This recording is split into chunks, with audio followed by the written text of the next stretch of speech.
Ja, det var sådan den første opringning, vi har her på The True Radio. Goddag, mit navn er Gustav Nygaard, og hvem er det, jeg taler med? Ja, det var Oliver Rødtorp. Ja, goddag, Oliver. Hej. Hører? Jeg vil godt høre dig fortælle lidt om Vasco da Gama. Ja, det er helt fint. Yes. Så begynder jeg med det samme at fortælle om. Er du klar? Ja, jeg er klar. Okay, godt nok. Jamen, Vasco da Gama, han blev født i 1469. Ingen kender datoen, ved ikke hvorfor.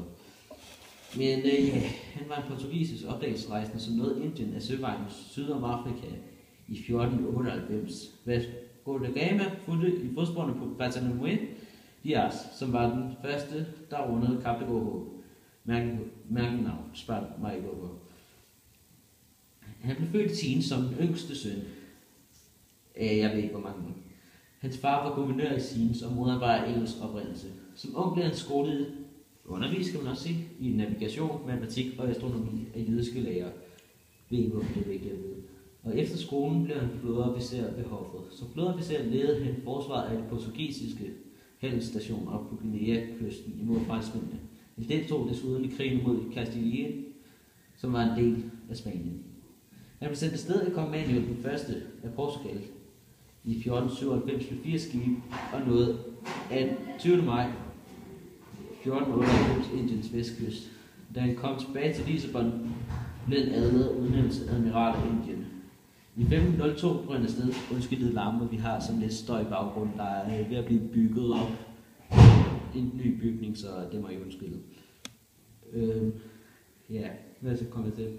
Med 4 skibe og nåede den 20. maj i 1498 Indiens vestkyst, da han kom tilbage til Lissabon. Og han blev adlet og udnævnt til admiral af Indien. I 1502 blev han afsted igen med en flåde på 20 skibe. Han anlagde flere faktorier af handelsstationer, kan man jo sige, på den nuværende dansk,